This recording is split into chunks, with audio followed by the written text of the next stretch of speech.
Everybody to the TAMIDS Workshop. My name is Nick Duffield. I'm the director of TAMIDS, and I'm going to kick off this session. I'm just going to speak very briefly about the competition in general, and then we're going to hand over, and you're going to hear from some of our previous year's winners, so Alison and Josiah, about their projects, and also some insights about how to compete in a data science competition. So TAMIDS has been running the competition for 4 years now, I think. And one of the things about our competition is we're interested not only in technical approach and accuracy, but we're also interested in business impact. So when for projects, we love it that people show insight into the problem and develop novel solutions, and even go outside the terms of reference and even the data that's provided to come up with the best solution. And I've been consistently impressed by the ingenuity of teams in doing this. Last year we had more than 90 teams registered at the start of the competition. The competitions run over April, roughly, for a month. And there were 15 submitted entries out of that. And we had a final event near the end of April where we awarded prizes to teams in the graduate category and the undergraduate category. So here are our winners from the graduate category and the undergraduate category. So you're going to hear from Alison today about this year's undergraduate winners. If you're a company listening in, we're always interested if you're interested in providing sponsorship for these events as well. Okay, so with that, I'll hand over to Alison and Josiah.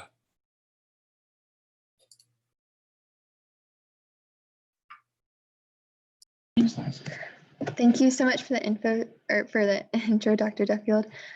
Josiah is going to start us off with his presentation. So yes, I will hand it over to him.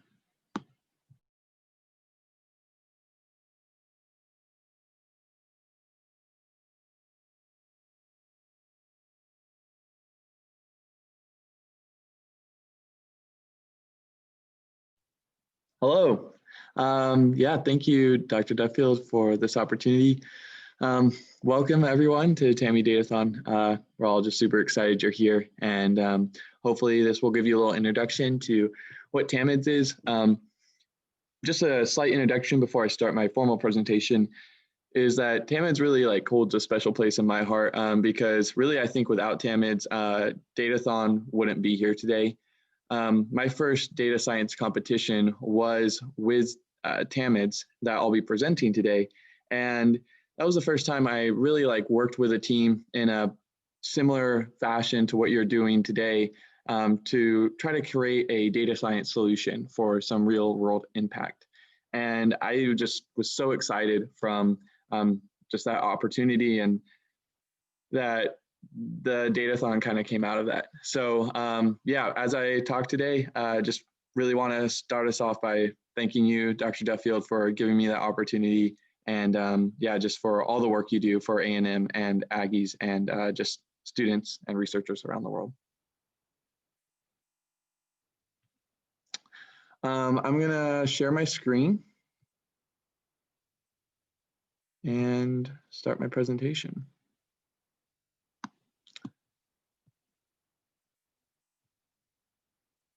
Oh, let's see, present. Okay. So what I'm going to be presenting today was a challenge presented by TAMIDS a couple of years ago. And the team and I had more than 24 hours. We had about somewhere around 2 months, or at least a month, if I'm not mistaken. And so as you see the project today, keep that in mind. It wasn't done overnight like we're asking you to do in Datathon.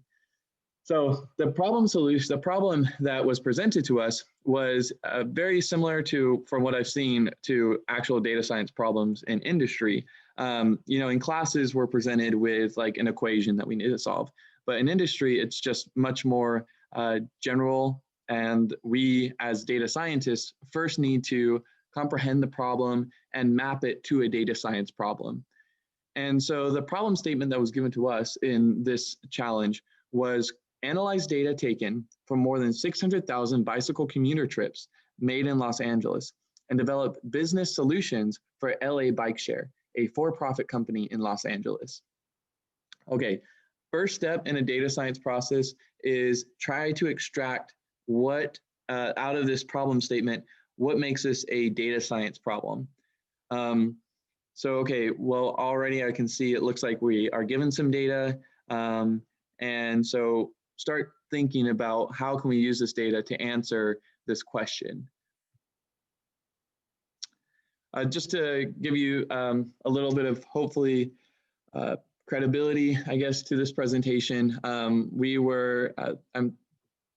thankful to be granted the first place award in the graduate division during this competition, and second place in the previous year in the graduate division.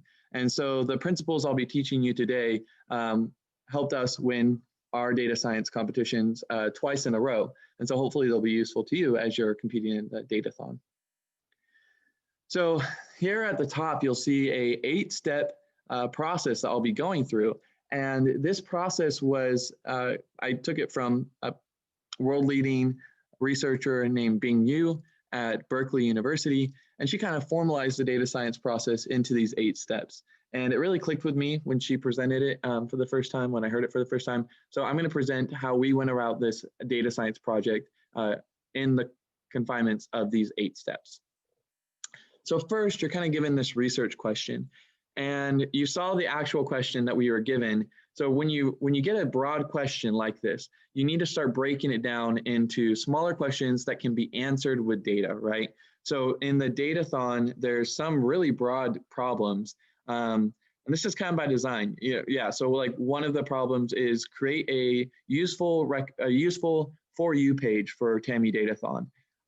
So you need to start thinking, okay, well, how can we answer that question with smaller questions that can actually be answered with data? So the first question that we tried to answer was, where should we place new bike share stations in LA City? And to answer that question, we had to break it down further.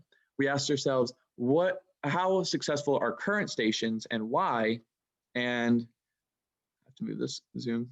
Sorry, there you go. And where do people want new stations and why? So now we're at a granularity that we can answer these kinds of questions with data. So when you're in this stage of the research question, I have a few just recommendations for you over in the notes box. And it's to brainstorm. If you had a whiteboard or a virtual whiteboard, this is a great time to just throw up different questions and see which ones you want to tackle. Especially in a limited time, you want as narrow focused questions as you can get so that you can really answer these well in the confinements that you have. So we can go on to the next stage now that we have a good research questions. And any researcher out there will tell you that coming up with a good research question is really half the battle, if not more. So the next question, once we have our research question, is how are we going to collect our data? What is our data going to be? And I don't know exactly why we won, but I can say I think in both years, we as a team went out and got external data. And I think that had a big part to play in our placement, because in the real world, you're going to have to, you might be given a little bit of data in a problem. Like in our challenge, we were given ride data of the bikes, but there's often a lot of other data out there that would be very useful to you. And part of being a data scientist is thinking outside of the box and going and collecting that data. So you think, what data would be useful to us and how can we collect that data? And that's something that our team did. And we augmented the data that we were given with external data that made our analysis a lot better. So a little bit more about the problem. The bike share that we are solving this challenge for was in LA, which you can see squared in the box there. And this is a real company that had real bikes that were being shared across stations. And so how the business worked is that people could go to the bike stations and pay to rent a bike, and then they could ride it to another bike station. So whenever you're given a problem, it's just really important to know the high level picture of what you're actually solving before you really get into the nitty gritty of the details. Did I just skip one? No, okay, good. So still in the data collection phase, this was a kind of creative way that we collected data that wasn't already in a CSV file. So when someone on our team found this website that the company has that shows where, or it's a company, the company BikeShare, it's a website that allows people to drop pins in the LA area of where they want a station. And then other people can click on those pins and comment why they would want a station there. And they can also upvote pins. And so this is very valuable data to us, right? But this doesn't come in a nice CSV type data set. So I'm going to show you how we extracted a CSV type data set from this website data.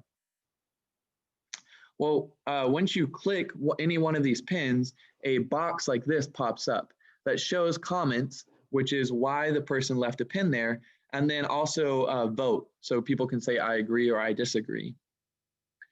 Now this comment, if you look closely, it says more transportation options for students getting from school and to school.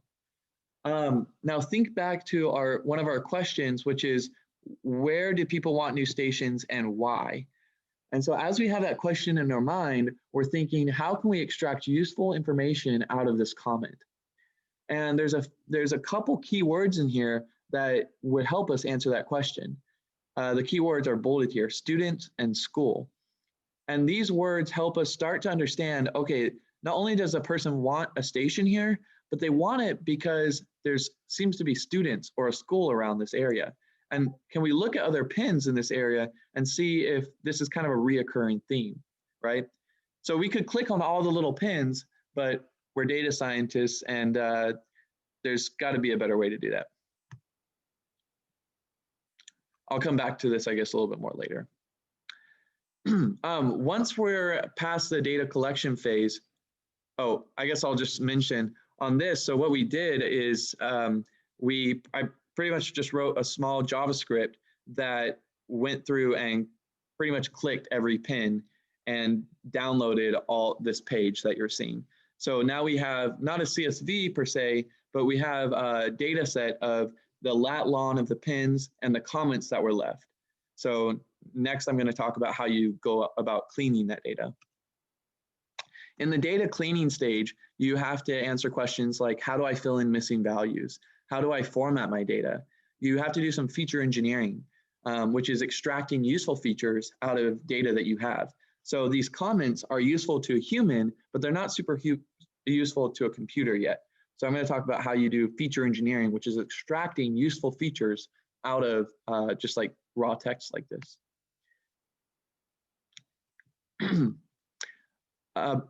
By the way, if a little plug for workshops later today, if you're at all interested in doing this and you don't know how to yet, there's a data wrangling class that will teach you how to do all this. So for our problem, we talked about how there's this comment, right, that we've seen students going from school and coming from school.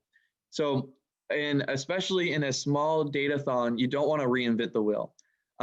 So there's an extract topics API out there that someone else has made, right? We could make our own natural language processing model that would extract like important words out of the statement, or we could just use someone else's. And if someone else has made it, why not use it, right?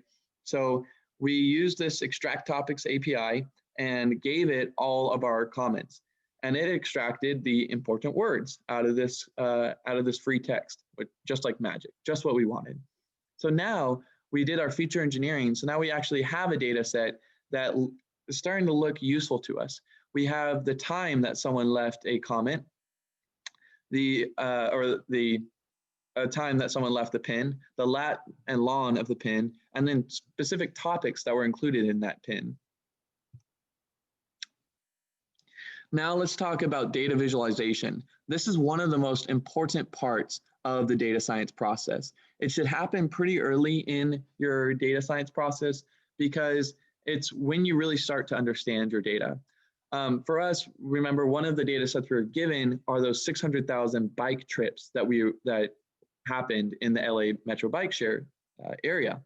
And so here are some visualizations that we did that start to actually give us some insight into who our users are.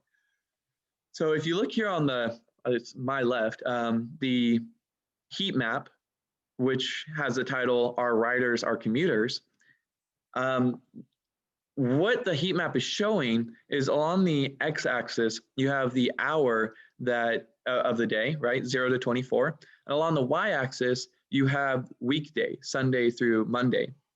And where the colors are hotter, or like, white is like hot, you can see that the hottest colors are around 17 on weekdays. Now, what happens at 17 or 5 p.m. on weekdays? Work gets out and people commute back home. And you can see the other hottest time is at 8 on weekdays. And what happens at 8 on weekdays? People ride to work. And so by just looking at this visualization, we can start to very easily see, and there's no way if we just looked at those 600,000 rows that we'd be able to see this. One simple visualization, and we're able to extract a very important fact that our riders seem to be people that use our bikes to go to work. And so this starts to inform how we're gonna pitch new stations to the shareholders of the LA Metro Bike Share.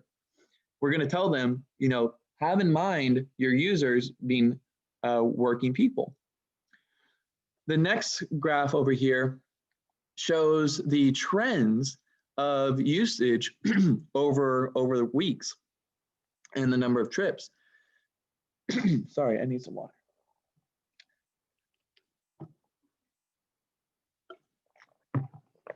So here we fitted a linear regression to each time series, which if you ask any statistician, probably shouldn't do because you're violating a bunch of assumptions. But for visualization's sake, it's useful. You can see here that the red line, which seems to be, I guess I should have fit the linear regression lines to the same color as the time series. But here, look at the very bottom, you have the Port of Venice, which is the green time series. And you can see there that there's seems to be no use over time.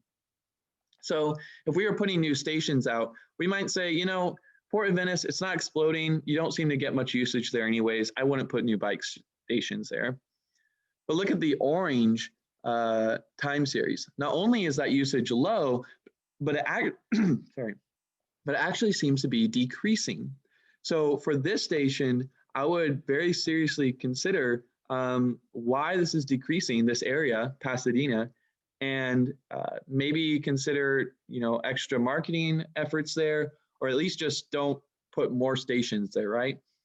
Now, a very interesting one about Pasadena is I had a friend that lives there, and they said, well, of course bikes don't work there because it's a very hilly area.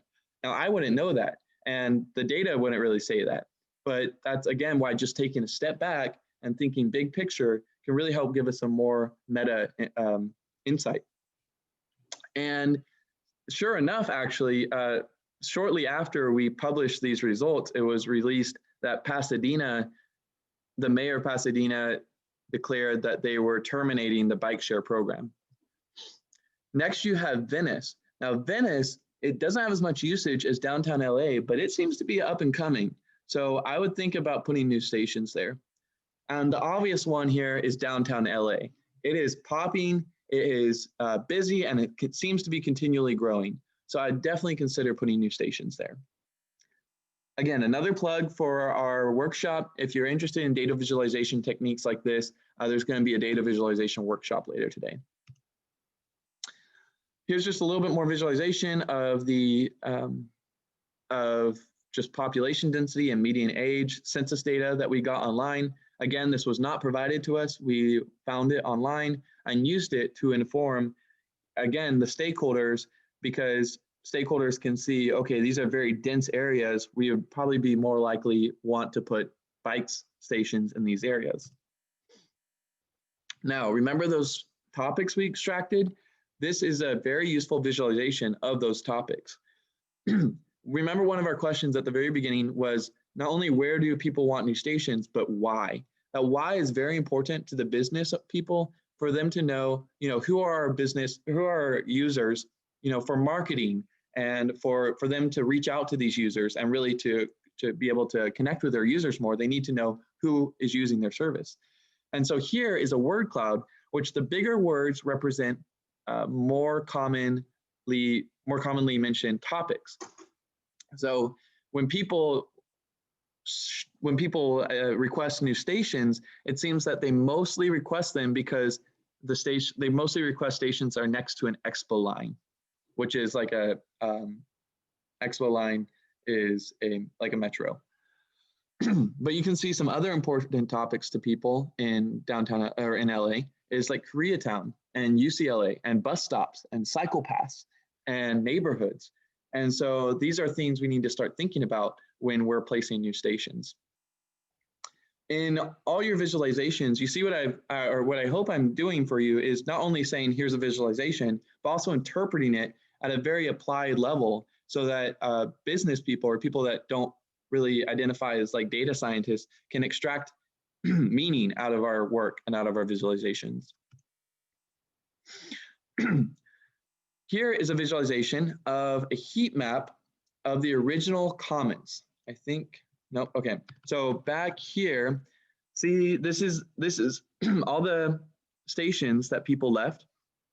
And it's kind of useful. You can kind of see where there's denser located places where people have placed more pins. But one thing this visualization doesn't show too well is that there could be one pin that could have 20 upvotes, and we wouldn't really see that because it's not visualized for us. We just see it as one pin here. But in the heat map, we've extracted those features and can show the most densely requested areas for stations. So let's look here. There's a few hot clusters. A few of them are around Metro line, which agrees with our word cloud.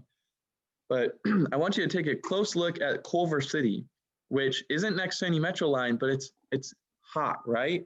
So definitely let's keep an eye on that. Okay, now we're on the next big stage of our data science process. I would say everything above was data science, and now we're into the machine learning stage.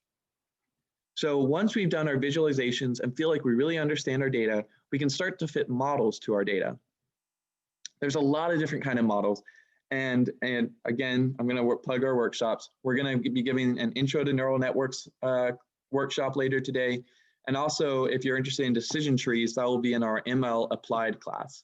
So definitely learn about those. They're ubiquitous in machine learning. The takeaway here, though, is that if you start to really dig into ML, it's a very interesting field. But if it's your first time for Datathon, I would suggest just trying to go with other people's packages and not try to reinvent the wheel. There's a lot of easy to use packages out there to start get started with machine learning. So here's one way that we used, I would say, non-traditional machine learning to extract meaning out of our data. Someone on our team did a Markov chain modeling of the bike trips.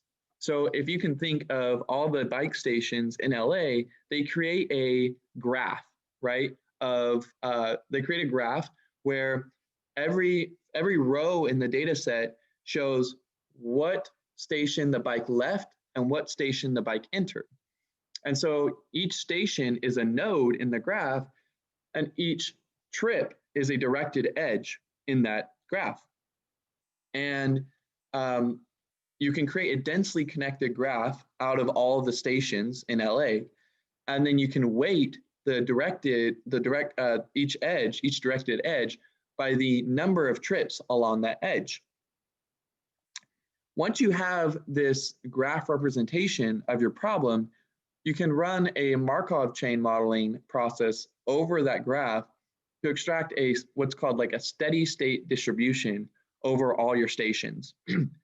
So what this shows you is over a steady state, if we run this simulation per se to infinity time, what's the distribution of how many bikes do we expect at each station? And so here we've just concatenated the top and bottom, the most used bike stations and the least used bike stations, and have shown that there's certain, now these bike stations, right, they only have around like 15 spots on them each. And so what happens when there's a higher number of expected bikes than there are spots is that it costs the bike share company a lot of money to send trucks there all the time to relocate the bikes from the overloaded stations to the underloaded stations. So one way we can help the bike share company is to show them this kind of data extraction and give them ideas for incentives on how they can get people to deposit their bikes more at the underloaded stations than the overloaded stations. So as a data scientist, it's kind of a blurry line how much into the business side you want to get, but it's always nice to give recommendations. So one thing we did is we kind of looked into the area around these stations that were super overloaded, and we saw that some of those super overloaded stations were actually very close to an underloaded station. But for whatever reason, people just always deposited them at the overloaded station. But next to the underloaded station, there was a Whole Foods. So we, just made a recommendation to the bike share company. Well, what if you worked with Whole Foods to give some sort of incentive to people parking in this lower, or we would give a discount for people to park in the underloaded station that's next to your Whole Foods. And so then they're more likely to go to your Whole Foods, and they're going to be less, or it's going to be less load on our system. That was just a suggestion. Maybe the business people want to do something differently, but putting it in context for people to see the impact of what you're doing is important. It's Markov chain modeling. Markov chain modeling. Listen, Mama and Dada, But what's Markov chain modeling? we're going to play. Is it cold? Are you cold? Sorry, what's that? What's Markov chain modeling? If the question was what's Markov chain modeling, I think I'll have to get back to that because of time constraints. But again, come to the machine learning class if you want to learn more about that. Okay, so after you do some machine learning, you do some post-hoc analysis, then you need to interpret your results, which I've already started doing. But one awesome way to interpret your results of a machine learning model is through feature importance. So we fit a model that would try to predict station popularity for all the suggested stations, given a bunch of features that we had, like number of rides into the surrounding stations, the distance of the station to a metro line, population density, percent of people single, percent of people renting, the median age at that suggested station. And note that all of these features, we got the data ourselves. It wasn't provided to us from the competition. But once we fit this model, we can do a feature importance graph that would show us what features out of the ones provided to the model were most useful in making that model predict successfully. And the feature that was most important was inherited success. So just to talk a little bit more about that, that metric looks at, okay, for a given station that we suggested station, how successful are all the stations that currently exist around it? And if those are super successful, then the station that we're predicting should also be super successful, which makes sense, right? That's why we call it inherited success. The next one, the next most important feature is metro distance, which, remember back to our word cloud, one of the most important feature to people was the expo line. So this actually starts to correlate, right? You can start to draw links and so on. Okay, so in some more interpretation of the results. Remember that heat map we had? Backing up to if this machine learning model that we fit, we asked the machine learning model, what out of all the suggested stations, which ones do you predict will be most successful? And here are the ranked top 5 most successful predicted stations. The first three are in downtown LA. And remember when we saw that visualization of downtown LA shooting up? So this also agrees with that visualization we saw. It's saying, hey, downtown LA is hopping, you better put new stations there. But what's also interesting is remember that hotspot around Culver City? Well, our machine learning model picked up on that and said, we think you should put new stations around Culver City. I see I have some chat comments. Okay. So if I think in the next slide, I'm going to actually overlay. Yeah. So this is now the heat map overlaid onto the most recommended stations. And see the station number 4, it's in Culver City, which is a very popular area for people to suggest new stations. So when you're all done with your data science project and you've interpreted your results, you need to give some key takeaways, right? Because your stakeholders that you're presenting to want to walk away and say, okay, you did like machine learning, you did visualization, that's great and all, but what do you need us to do? You know, you're the expert, you've looked at the data, give me what I need to do, right? So as a data scientist, you should be able to provide that. So here are 4 key takeaways that we provided to the stakeholders. The first is proximity matters. Look at your proximity for any station you're considering putting down. Consider your proximity to the Expo line, to Koreatown, to UCLA, to bus stops and bike paths. And this is backed up from our word cloud. The next recommendation is to consider downtown LA because it's popping. You need to put more stations here. And that comes from our visualization of the trends of each location over time. The third recommendation is look at Culver City. We think it should be your next big move. People want stations there. And our model actually predicts that some of your most successful stations will be in Culver City. The fourth recommendation comes from our feature importance graph, which showed that young, single, commuting people are the most likely to be your customers for your stations. So with that, I'm going to wrap it up. I'm open to any questions. I haven't been looking at time. I feel like I've run long, but I hope that helped a little bit. And yeah, thank you a lot for the time to just be able to give that presentation.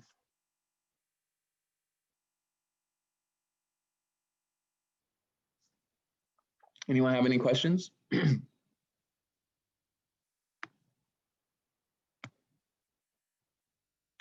All right, we have some questions in the chat. You're welcome. Okay, and we have till 12, yes? Okay.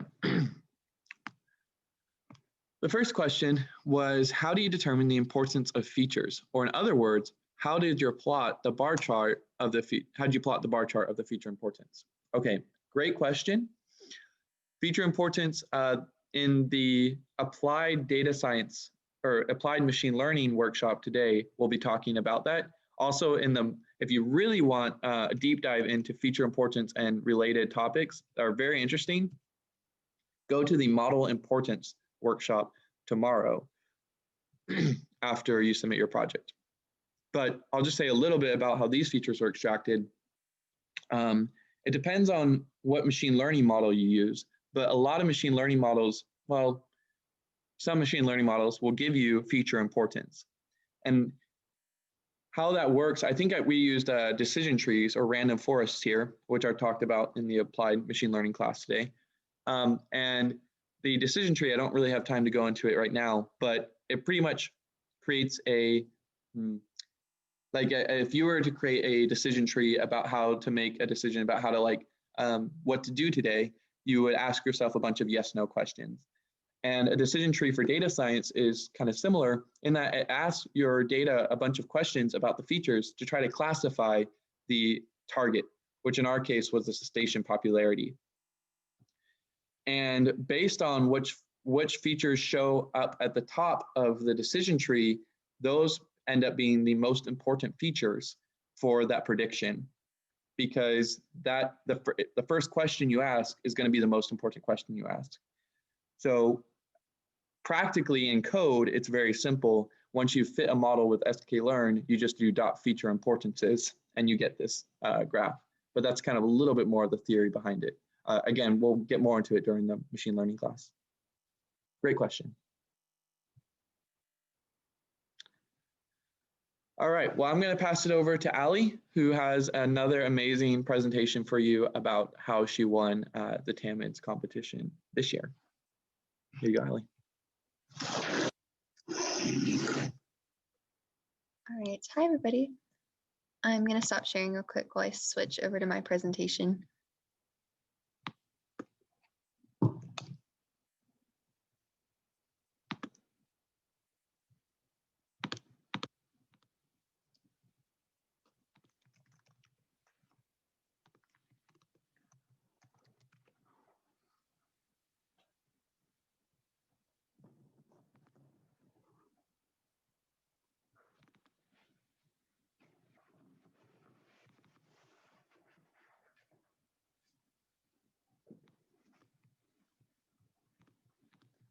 All right. So I participated in the TAMIDS competition this past March and was able to do so with a few friends of mine.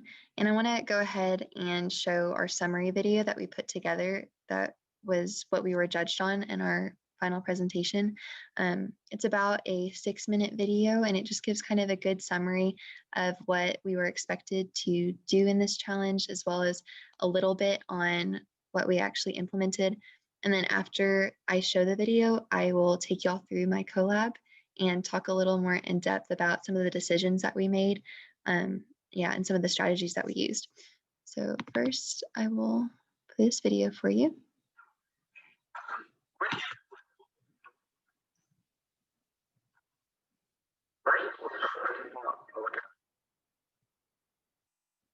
this first competition, our team was tasked with predicting vitally.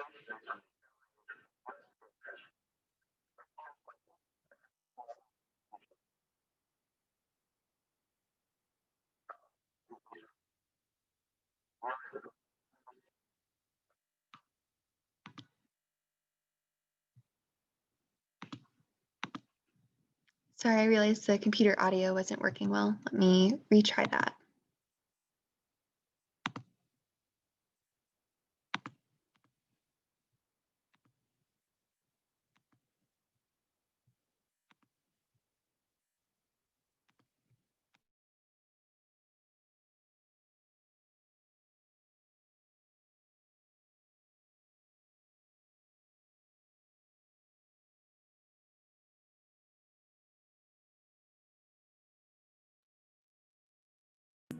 Now let's take a look at some data collection that we did.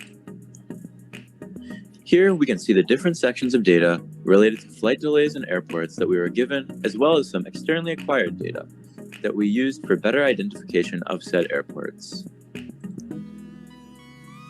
Within the vast collection of data that we were given, we figured knowing historical weather events would be important for analysis. So we collected weather data from 2 different sources. Here are the important topics, which our data encompasses.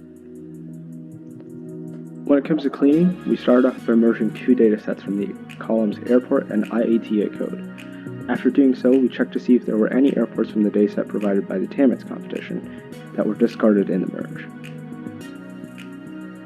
There were a few missing airports whose data we found individually and separately, and then appended into the merged data set. Here on the left, we can see the % of missing values in the data set. And through the cleaning process, we were able to either resolve or remove these discrepancies. As you can see, the cancellation code, among other columns, were difficult to clean. But it ultimately resulted in what you see on the right-hand side.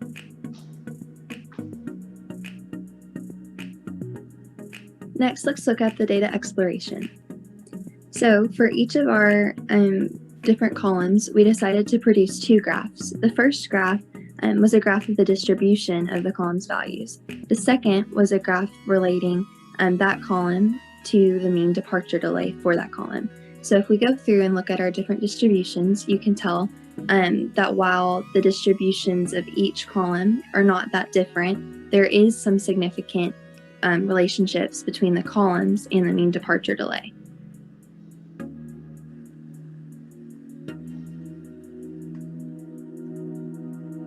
Flightful has built a live visualization website.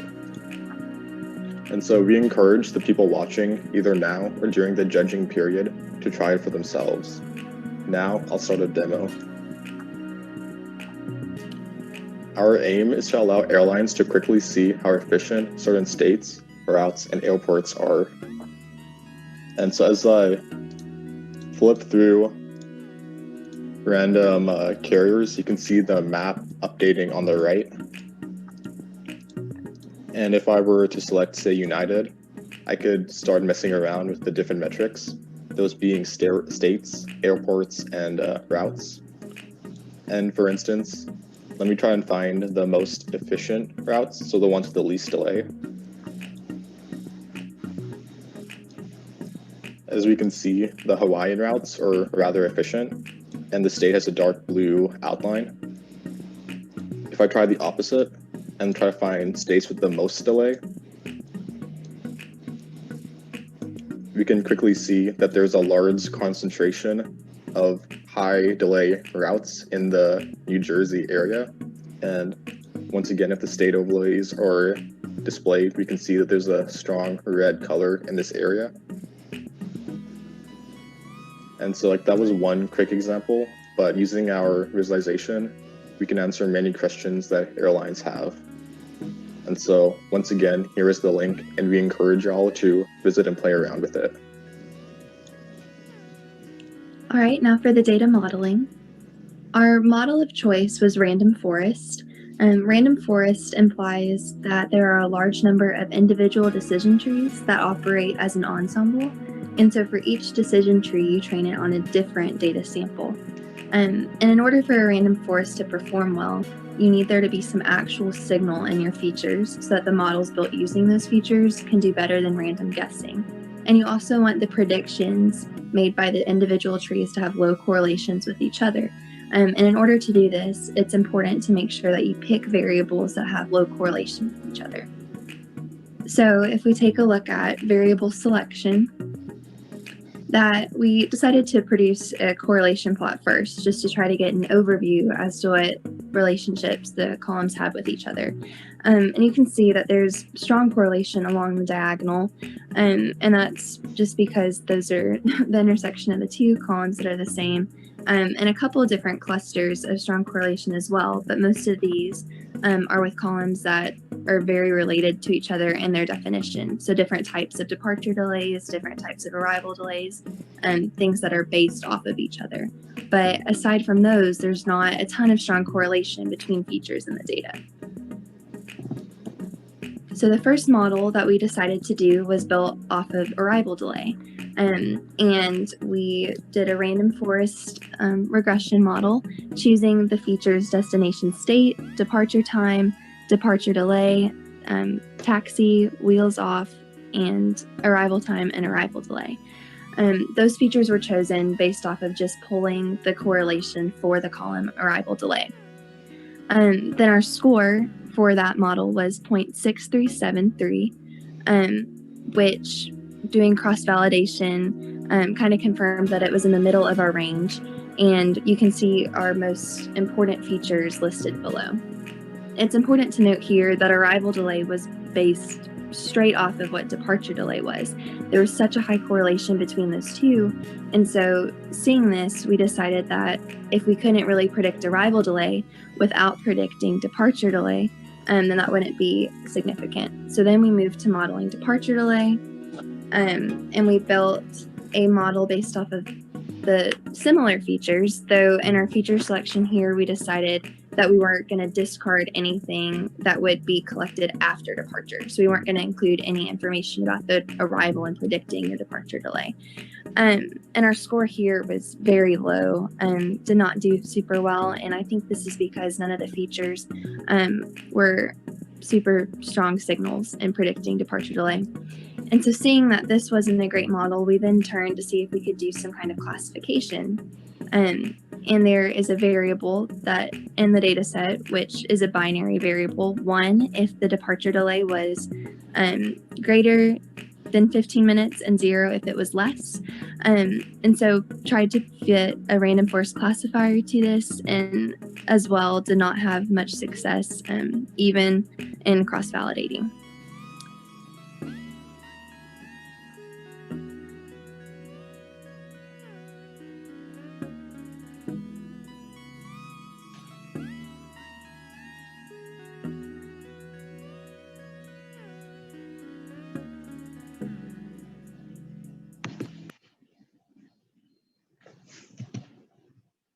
All right, so that was our video presentation from the competition last year. And now I'm going to switch over to my collab so y'all can kind of stay with me as I walk through some of the decisions that we made. Watching that video back again, I really am able just to see how many decisions we made based off of the sheer size of the data set that was given. There was so much flexibility in terms of what different types of columns we wanted to use to model. And I'll show you what the data set looked like. So this is the main one that we were given. It was a flight delays data set. And so there were a ton of variables in here. And a lot were really similar. So for example, there were at least four different types of departure delays that were given to us. There were some that were like the exact duration of the departure delay. There was a group by whether it was under 15 minutes or over 15 minutes. There was a binary yes or no. Was it delayed? Just lots of different structures of that. And that enabled us to really kind of think about what type of model we wanted to do. Did we want to do a classification? Did we want to do a regression? Just because we had that flexibility in the data that we were given, which was really neat. And so, yeah, so departure delay was like that. It was the same for arrival delay. You had the same structure in terms of columns, and just a lot of variables to mess with here. And so because of this, a lot of our focus in this project was spent on data cleaning in order to kind of figure out which of the columns we wanted to move forward with. And so that's where the bulk of the work came in here. Did a little bit with merging and other data sets. We were given an airports data set, which is what you can see right here. And we use this to get the latitude and longitude in order to make that visualization and then also do some spatial analysis as well. So those were the two data sets that we mostly worked with, was the main flight delays data set and then the airports data set. And can walk through some of this. I also learned a lot through this project just on how to handle data in terms of missing values and merging. It was a great experience for me in order to do some of that. And you can really it's probably hard to see just because you're not as familiar with the data as I was when I spent a month on it. But we were able to look through, this is a chart of missing values all throughout. And you can see relationships in those two. We ended up getting rid of some of the columns. There were, this looks like about 5 columns down here. So it was carrier delay, weather delay, security delay. Those were largely missing, though I think if they had been incorporated in the data set, it kind of gives you an example of what went wrong. So the airline would say binary yes or no, was this the factor for the delay? And I wish that we had even more of those because I think it could have been really significant, but just because so many of them were missing, we actually didn't include that in the model. And so some of the features that we ended up using, we had to really think about which ones we wanted to do. So I mentioned that we started with the arrival delay. That's what I initially wanted to base my model off of to figure out if a plane was going to get there late or not. And when we fit the model to it, it was so dependent on the departure delay, which makes sense. If a plane takes off late, it's probably going to also arrive late. But we actually switched gears after realizing that and then just focused on departure delay. And I had mentioned with the random forest model in and of itself, you really need signal. And I'm scrolling through to try to get to that section for you.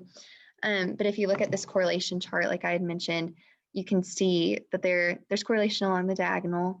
And then these circles or these blocks right here where things are pretty highly correlated. That's because it's those different types of arrival or departure delays, like I had mentioned. And so that's why you see strong signal there. But other than that, there's not a whole ton here. And so we really weren't able to fit a super successful model, even using random forest. In doing that, I think we would have needed to have gone and searched for more data in order to build a more successful model. One of my other favorite parts about this project was the visualization that we ended up making. I think it really goes to show just how powerful visualizations can be in any type of data analysis. And so here's that app that we made. And you can yeah, pretty much do anything you're interested in looking at. So here, if I want to look at American Airlines and I want to see all of their routes, and we want to see where they're most delayed, you can kind of look and see where they are. I know he had mentioned that New Jersey was pretty big overall, and you can see it is still pretty delayed for American Airlines, but there appears to be some others that are even more so delayed, like Wyoming and Alaska looks very delayed. But I just think visualizations in general are such a good tool to use in order to be able to identify kind of what you're looking at. And so it's a really great place after you clean the data to go ahead and put it into a visualization. All of that really helped us before we moved on to the modeling section, because we just had a better overview of what we were looking at and what we could do with it going forward. And I think we are getting close to being about out of time. So I know that this was a very kind of short presentation on mine. So how did we create the Heroku app? Yeah, so that was my teammate that did that largely. So I can't speak a ton as to how he actually did it. Yeah, though I can ask, and if you're interested, I can have him tell you exactly how he made it. Yeah, he was incredible at that too. He did it in a day, which is crazy. Yes, I will ask him and I'll send you a note. I'm gonna write your name down just so I remember to get it back to you. Does anyone else have a question? We have a couple more minutes if you have any questions about my project or the TAMIDS competition in general. Would love to encourage y'all to try it out this next spring. I believe, are y'all hosting one in the spring, Dr. Duffield? Yeah, we'll be announcing that early next year. Great. Yeah, so that's definitely something that I encourage you guys to do. Datathon is really fun to just kind of get a crash course of what a data science project really is. But I know in that month of spending time on the TAMIDS project, it really gave me a lot of time to think through all the decisions that I was making. You weren't so rushed. You could actually kind of mess with some things, try different options, and yeah, just really think about it. How experienced was I with pandas and MATLAB before working on the project? So this was actually one of the first full data science projects I had done last spring. And my teammates had very little experience with pandas. I mentioned the one that did the visualization in Heroku. They're more, they were like very geared towards computer science, and I actually have a statistics degree. And so I think in a lot of my coursework, I had done a good bit of pandas for several projects before, but this is the first full scale project I did with TAMIDS. So yeah, I had a good bit of pandas experience before, but I was able to kind of help my teammates through it and explain it. And it taught me things I didn't know as well. Like I mentioned with some of the data cleaning and merging, especially with files of that size, you had to be really careful. And then the null values as well. So yeah, I think it really challenged me in that area. If you're looking for ways to really learn pandas, we have some classes today that are good intros. I don't remember exactly what we renamed them to, but I think it's data science, visualization, and there's another data science one. Those are both good intros to pandas. I also took several courses online too that were good overviews. Through Data Camp is where I mostly learned it. Yeah. Any other questions?